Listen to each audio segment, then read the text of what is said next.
This unpromising ground was turned into a wildlife haven you could swim in. Here's what happened. When I said I was going to make a pond to swim in, my children prepared their swimming costumes and excitedly watched the progress. Although the ground wasn't dented, initial enthusiasm for digging by hand was, so I brought in my newly acquired old tractor with a backhoe. Despite being incredulous about the project, my friend Barry agreed to help. The aim was to dig straight down to the 2 meters depth, if the soil firmness allowed, but to help me keep it all level, I needed a special tool. Okay, now will it work? Barry the skeptic. Oh, yeah. Is it going to be accurate? Well, we can just tell by looking at this, can't we? Okay, that's about, the length of that is about 5 meters. Millimeter accuracy. Yeah, it's not over 5 meters, it's only over the width of that. What do you mean? What?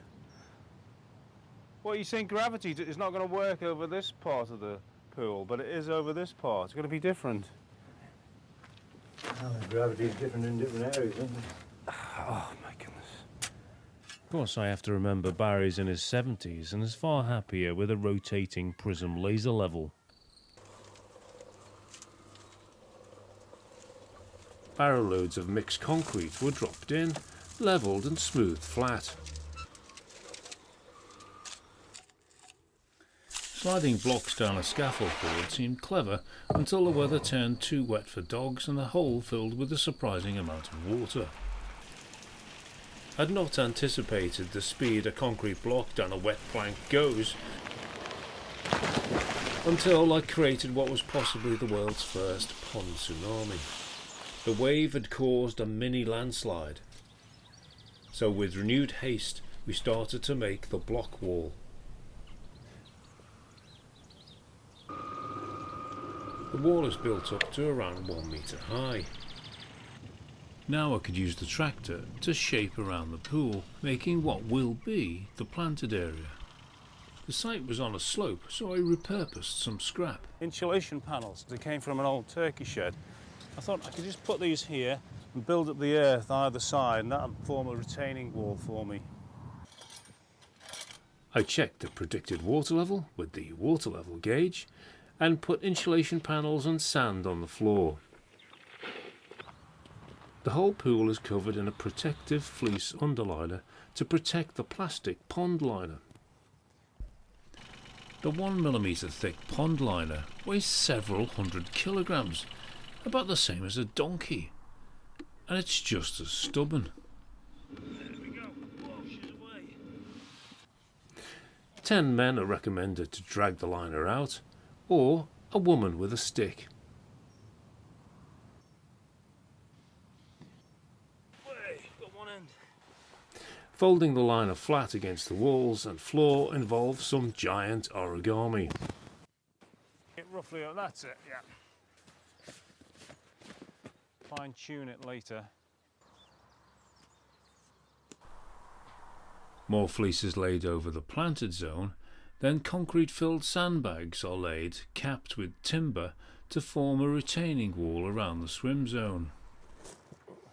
Perforated pipework for the bubble-powered circulation system is laid around the pool, along with a DIY filter. We've got the washing machine drum, which should all fit.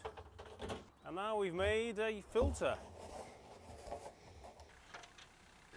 A layer of coarse gravel goes over the top of the perforated pipes, and then another fleece geotextile is laid and covered with sand and fine gravel for the plants to root into.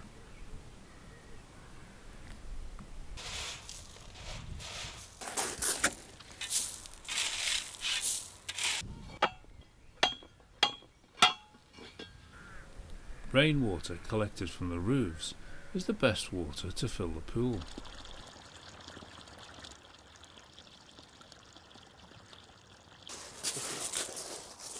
This is a native water lily, Nymphea alba, ideal for shading the water and harbouring wildlife.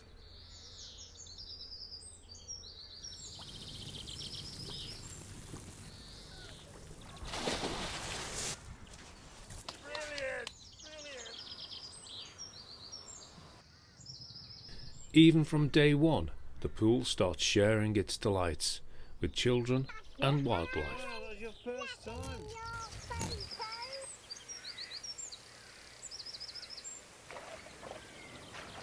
Daddy, can I have a wild strawberry? Soon a succession of arrivals appear at the pool. Some you see like dragonflies and newts, and wagtails picking off water lily beetles, and water shrews, and tiny filter feeding crustaceans, Daphnia, that help keep the water clear, and others you may never be aware of, filtering out particles to eat, inadvertently maintaining hygienic water conditions. And the botanist that named this plant must have been having a bad day. Bog bean.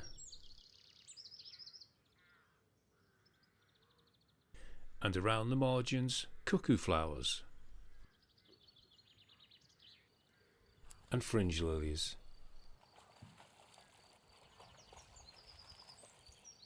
And year after year, a spectrum of plants and animals are contributing to the stability of this tiny, watery wilderness.